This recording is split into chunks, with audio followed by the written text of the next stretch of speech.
Alors la mayonnaise, c'est une sauce émulsionnée, froide, stable. Ça veut dire qu'on va mettre en liaison deux liquides qui a priori ne sont pas faits pour habiter l'un avec l'autre, à savoir de l'huile et de l'eau.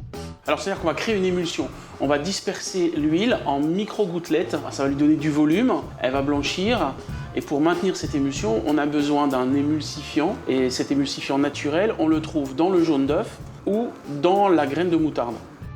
Il existe deux types de mayonnaise. Le premier type, c'est la mayonnaise classique. On va utiliser uniquement le jaune de l'œuf. On va avoir un fort goût de jaune, mais c'est agréable pour tout ce qui est fruits de mer, etc. Si on doit dériver cette mayonnaise, c'est-à-dire que je vais ajouter d'autres ingrédients, parfois un peu plus liquides à l'intérieur, je préfère réaliser une mayonnaise à partir de l'œuf entier.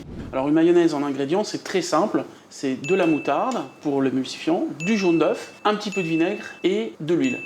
Pour réussir une bonne mayonnaise, il faut que tous les éléments soient à température. Donc la température de la pièce, la température de la cuisine. On y va tranquillement, pas de panique. Alors bien sûr, je peux utiliser un fouet, mais là en l'occurrence, j'ai choisi de le monter au mixeur. La moutarde, tout de suite une pincée de sel que je mets sur la moutarde et pas dans l'œuf. Et après, je vais bien mixer l'ensemble et je vais incorporer l'huile petit à petit. Je vais ajouter mon vinaigre en une fois. Alors la mayonnaise, c'est important dans le répertoire français parce que la mayonnaise est une sauce de base. Elle nous sert à faire énormément de sauces. Ensuite, on va ce qu'on appelle la dérivée. On va rajouter des ingrédients. Ces ingrédients vont lui donner de la typicité, de la personnalité. Alors ce n'est plus une mayonnaise, c'est une autre sauce en fait.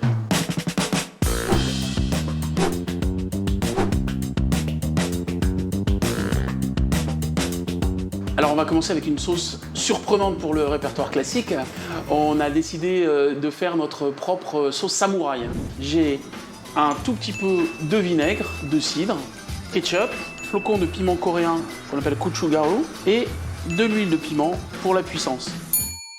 C'est très relevé, mais c'est pas brûlant. Ça c'est intéressant, avec nos frites ça va être formidable. Ensuite, on va réaliser une sauce algérienne. Difficile de ne pas la confondre avec la samouraï. Il y a souvent confusion, en tout cas il y a vraiment deux camps. Je suis parti sur une sauce qui est un peu plus texturée. On a l'échalote, la harissa, pointe de ras el hanout, toute petite goutte de vinaigre. Voilà. Alors une petite dernière, un petit peu plus rigolote, moi j'aime bien. C'est une sauce curry. Toujours ma mayonnaise de base, la poudre de curry, garam masala, le vinaigre de pomme. Pour la texture, on va avoir la pomme passée dans un petit jus de citron. Méfiance avec la poudre de curry, parce qu'elle va avoir tendance à infuser dans le temps. Donc le goût n'est pas optimum tout de suite. Il faut attendre une quinzaine de minutes pour qu'on commence à avoir un phénomène d'infusion. Voilà.